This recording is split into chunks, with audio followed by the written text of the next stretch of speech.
Hello friends, मैं तरुण कुमार आपका अपने यूट्यूब चैनल इनके क्लासेस में स्वागत करता हूं। आप लोगों को पता है कि वीडियो की जो री एग्ज़ाम होना था उसकी डेट आ चुकी है, ऑफिशियल नोटिफिकेशन आ गया है। तो वो 26 जून और 27 जून को होना है। तो आपके पास कुल मिलाकर 45 दिन बचे हैं, तो ज़्यादा टाइम नहीं है। हमें इस 45 दिन को बहुत अच्छे से मिनिमाइज़ करके चलना है, जिससे कि हमारा एक लगभग में 45 से 50 मॉक भी हो जाए और सारा जो भी सिलेबस है वो एक बार रिवीजन भी हो जाए। तो ज़्यादा टाइम ना लेते हुए आप लोगों को बता दें, यदि आप लोगों को इस जो डेट का नोटिफिकेशन है वो उसकी फुल वीडियो चाहिए तो वो आपको इस वीडियो के डिस्क्रिप्शन में मिल जाएगी। आप हमारे चैनल पर जाके विजिट भी कर सकते हैं। और हम आप लोगों के लिए एक महत्वपूर्ण सूचना लेके आए हैं, वो ये है कि हम 45 दिन तक कंटिन्यू अपने चैनल पे मॉक लाने वाले हैं वीडियो के। तो आप लोग इस पे जुड़ना ना भूलिएगा, जो एग्ज़ाम में बहुत ही कारगर साबित होंगे। चलिए शुरू करते हैं ज़्यादा टाइम ना लेते हुए। आपका पहला सवाल है, महात्मा बुद्ध ने अपना धर्म चक्र परिवर्तन किस स्थान पर दिया था? तो धर्म चक्र परिवर्तन कहते हैं, जो प्रथम उपदेश दिया था उसको कहते हैं धर्म चक्र परिवर्तन। वो कहाँ दिया था? तो वो दिया था सारनाथ में। आपका अगला प्रश्न है, किसी संस्कृति के वैज्ञानिक विवरण के अध्ययन को क्या कहते हैं? तो जो सांस्कृतिक वैज्ञानिक अध्ययन है उसको कहा जाता है इथनॉलॉजी। क्या कहा जाता है? इथनॉलॉजी। आपका अगला प्रश्न है, मुगल प्रशासन में मुगल प्रशासन में मदद ए मास इंगित करता है। जो मदद ए मास है वो किस चीज़ को इंगित करता है? तो मदद ए मास एक तरीके का जो मुक्त अ, अनुदान भूमि दी जाती थी मुस्लिम शासकों के द्वारा, और वो विद्वानों को दी जाने वाली राजस्व मुक्त अनुदित भूमि थी। जो भी भूमि प्रदान की जाती थी उसको मदद ए मास कहा जाता था। आपका अगला प्रश्न है, किसी अर्थव्यवस्था में यदि ब्याज की दर को घटाया जाता है तो उससे क्या प्रभाव पड़ता है? तो उससे जो अर्थव्यवस्था में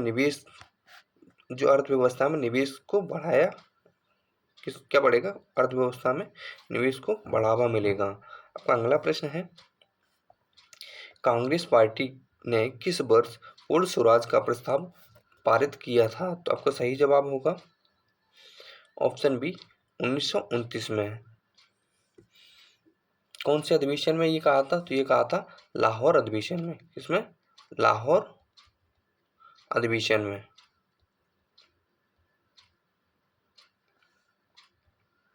अब अगला प्रश्न है, 2011 में देश के निम्नलिखित राज्यों में से साक्षरता दर सबसे कम किसकी थी? तो आपका सही जवाब होगा ऑप्शन बी बिहार। यदि साक्षरता दर की बात की जाए तो सबसे कम बिहार की रहती है और सबसे ज़्यादा केरल की रहती है। वो कंटिन्यू काफ़ी सालों से यही रेशियो चला आ रहा है। तो यदि कम पूछा जाए तो बिहार और ज़्यादा पूछा जाए तो क्या होगा? केरल। अब अगला प्रश्न है,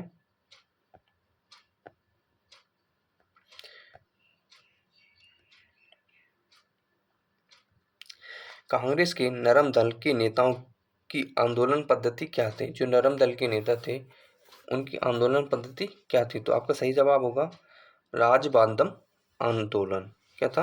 राजबांधम आंदोलन। उत्तर प्रदेश के निम्नलिखित जनपदों में से कौन सा क्षेत्रफल की दृष्टि से सबसे छोटा है?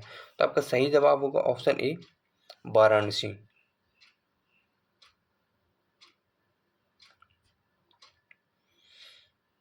अब आपका अगला प्रश्न है, मुजफ्फरपुर में किंग्स फोर्ट की हत्या का प्रयास कब किया गया? तो जो किंग्स फोर्ट थी उनकी हत्या का जो प्रयास किया गया था वो कब किया गया? तो आपका सही जवाब होगा 1908 ईस्वी में। 30 अप्रैल 1908 ईस्वी में। अब अगला प्रश्न है, मुंडा जनजातियाँ अधिकांशतः बसी हैं। जो मुंडा जनजातियाँ हैं वो अधिकांशतः कहाँ पे बसी हैं? तो वो कहाँ मिलती हैं? तो वो मिलती हैं, जो मुंडा जनजातियाँ वो झारखंड से संबंधित रखती हैं। तो आपका अगला प्रश्न है, समुद्री जल की लवणता घटती है जब समुद्री जल है उसकी लवणता कब घटती है? जब अधिक वर्षा होती है। कब घटती है? जब अधिक वर्षा होती है। क्योंकि आपका अगला प्रश्न है, 1942 के आंदोलन में डॉक्टर राजेंद्र प्रसाद को किस जेल में कैद रखा गया था? तो जो 1942 का आंदोलन हुआ था उसमें डॉक्टर राजेंद्र प्रसाद को किस जेल में रखा गया था? तो आपका सही जवाब होगा बाराबंकी जेल, बांकीपुर जेल। ये कहाँ पे है? यह पटना में है। आपका अगला प्रश्न है, ओजोन परत बताता है, ओजोन परत है वो क्या बताता है? तो आपका सही जवाब होगा पृथ्वी की सतह से 15 से 20 किलोमीटर ऊपर में वायुमंडल की परत, जो ओजोन परत है वो कहाँ पे है? तो 15 से 20 किलोमीटर ऊपर है।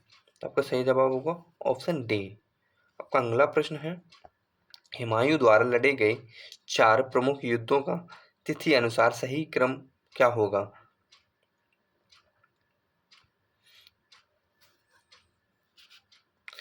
तो हुमायूं द्वारा लड़ा गया था, पहला देवरा का युद्ध था, पहला देवरा का युद्ध था, उसके बाद में चौसा का युद्ध था, देवरा के बाद चौसा, चौसा के बाद कन्नौज, कन्नौज के बाद सरहिंद। तो आपका सही जवाब होगा ऑप्शन डी, देवरा, चौसा, कन्नौज और सरहिंद। आपका अगला प्रश्न है, भारत में सर्वाधिक अनुसूचित जाति जनजाति जनसंख्या वाला प्रदेश कौन सा है? जो अनुसूचित जनजाति वाला प्रदेश है वो कौन सा है? तो आपका सही जवाब होगा उत्तर प्रदेश। आपका अगला प्रश्न है, भारत की एक चौड़ाई से अधिक नगरीय जनसंख्या किन 2 राज्यों में निवास करती है? तो आपका सही जवाब होगा महाराष्ट्र एवं उत्तर प्रदेश। आपका अगला प्रश्न है, राजनैतिक राजनैतिक सुधारों को लेकर विरोध करने वाले पहले भारतीय कौन थे? जो राजनीतिक सुधारों को विरोध करने वाले पहले भारतीय कौन थे? तो आपका सही जवाब होगा बाल गंगाधर तिलक। आपका अगला प्रश्न है, संसार में सर्वाधिक नगरीकृत देश कौन सा है? जो विश्व में सबसे नगरीकृत देश कौन सा है? तो वो है आपका सिंगापुर, सबसे डेवलप्ड कंट्री है सिंगापुर। आपका अगला प्रश्न है, भील जनजातियाँ कहाँ पाई जाती हैं? जो भील जनजातियाँ वो कहाँ पाई जाती हैं? तो आपका सही जवाब होगा महाराष्ट्र में। कहाँ पाई जाती हैं? महाराष्ट्र में।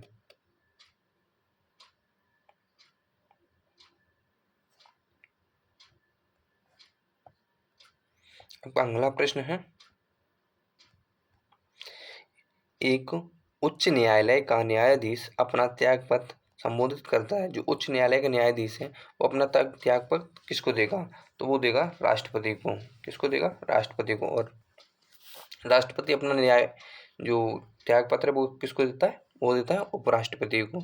जो उच्च न्यायालय का न्यायाधीश राष्ट्रपति को त्यागपत्र देता है वो किस अनुच्छेद के तहत देता है? तो वो देता है 217, आर्टिकल 217 ए। अब अगला प्रश्न है, भारतीय संविधान में कितनी भाषाएं क्षेत्रीय भाषाओं के रूप में मान्यता प्राप्त हैं? जो क्षेत्र भाषा है उनमें कितनी भाषाएं ऐसी हैं जो क्षेत्रीय भाषाओं के रूप में है? तो यदि बात करें भारतीय संविधान में भाषाओं की, तो भाषाओं को 8वीं अनुसूची में रखा गया है। 8वीं अनुसूची में कुल 22 भाषा है। तो आपका सही जवाब होगा ऑप्शन डी, 22 भाषाएं। लेकिन शुरुआत में 22 भाषाएं नहीं थी, शुरुआत में सिर्फ 14 भाषाएं थी।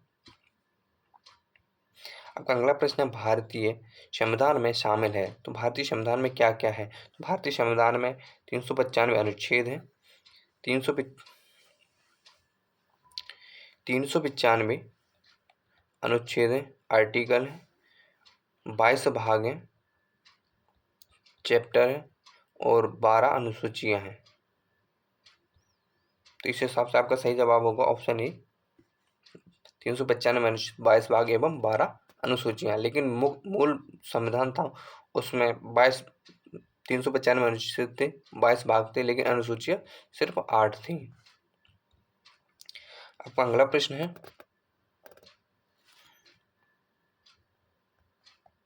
संविधान को 26 जनवरी के दिन लागू करने का निर्णय इसलिए किया गया था क्योंकि, मतलब जो संविधान पहले बन के तैयार हो गया था लेकिन इसको 26 जनवरी को ही क्यों लागू किया गया, इसकी वजह क्या थी? तो आपका सही जवाब होगा ऑप्शन ए, कांग्रेस ने इस तिथि को 1930 की स्वतंत्रता दिवस के रूप में मनाया था,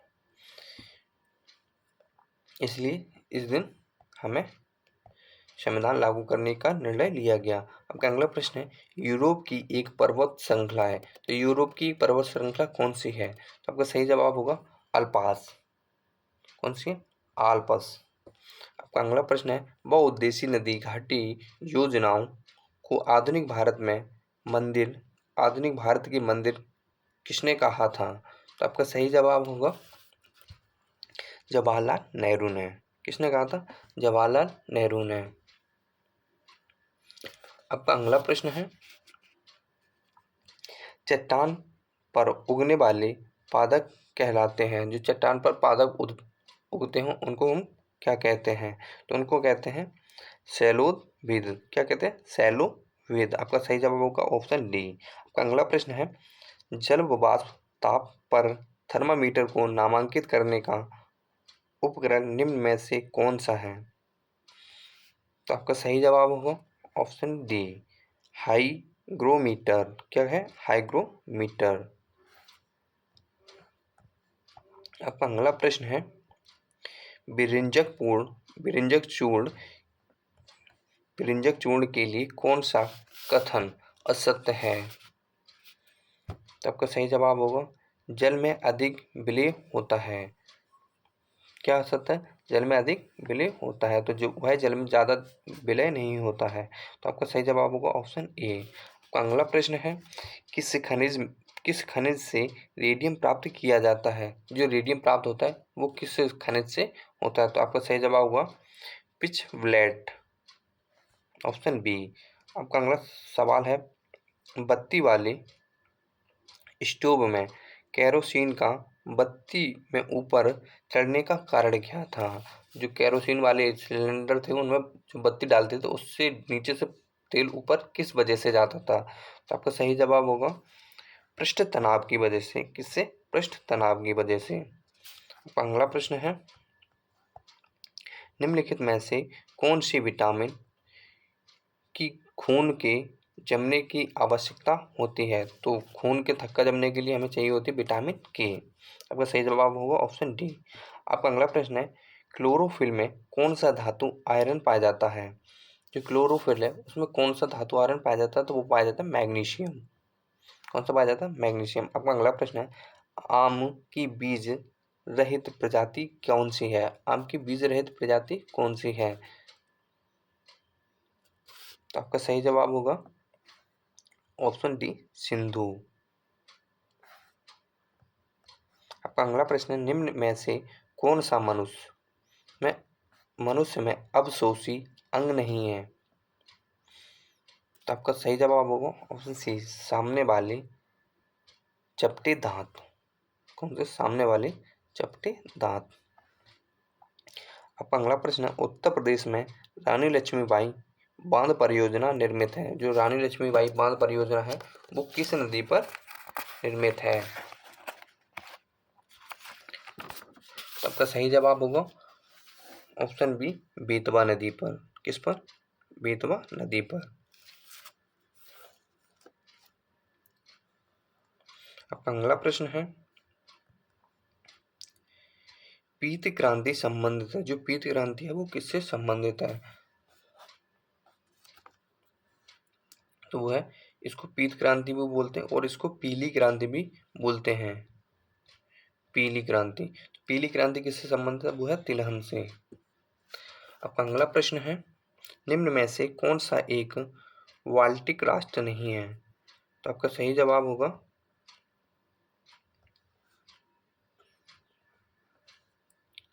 स्लोवाकिया। कौन सा राष्ट्र नहीं है? स्लोवाकिया। किस प्रकार के कंप्यूटरों का सर्वाधिक प्रयोग किया जाता है? तो आपका सही जवाब होगा माइक्रो कंप्यूटर्स का। अगला प्रश्न, निम्न में से कौन शक्ति तथा खाद्य दोनों दे सकता है? तो आपका सही जवाब होगा बायोगैस संयंत्र। बायोगैस संयंत्र। आपका अगला प्रश्न है, किसी निश्चित क्षेत्र में प्राणियों की संख्या की सीमा जिसे पर्यावरण समर्थन कर सकता है कहलाती हैं, वो क्या कहलाती हैं? तो आपका सही जवाब होगा वहन क्षमता। क्या? वहन क्षमता। आपका अगला प्रश्न है, निम्नलिखित में से कौन सी गैस ग्लोबल वार्मिंग के लिए ज़्यादा जिम्मेदार है? तो आपका सही जवाब होगा ऑप्शन डी कार्बन डाइऑक्साइड, क्योंकि जो भी हम लोग वाहन यूज़ करते हैं उनसे कार्बन डाइऑक्साइड गैस ही उत्सर्जित होती है, और जो भी फैक्ट्रियाँ वगैरह हैं उनसे भी कार्बन डाई गैस ही उत्सर्जित होती है।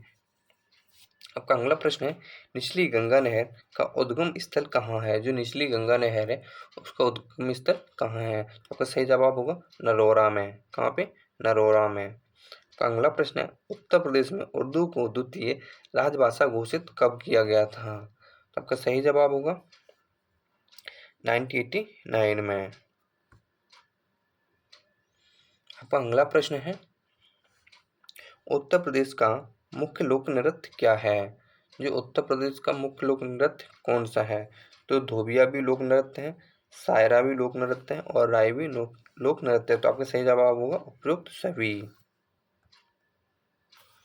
अगला प्रश्न है, जलियांवाला बाग में प्रदर्शन के लिए क्यों लोग जमा हुए थे? जो जलियांवाला बाग प्रदर्शन किया गया था वो किस वजह से किया गया था? तो आपका सही जवाब होगा किचलू तथा सत्यपाल की बंदी बनाने के विरोध में यह प्रदर्शन किया गया था। ठीक है। आपका अगला प्रश्न है, एयरलाइंस गोल्ड कप का संबंध किससे है? जो एयरलाइंस गोल्ड कप है वो किससे संबंधित है? तो आपका सही जवाब होगा फुटबॉल से। आपका अगला प्रश्न है,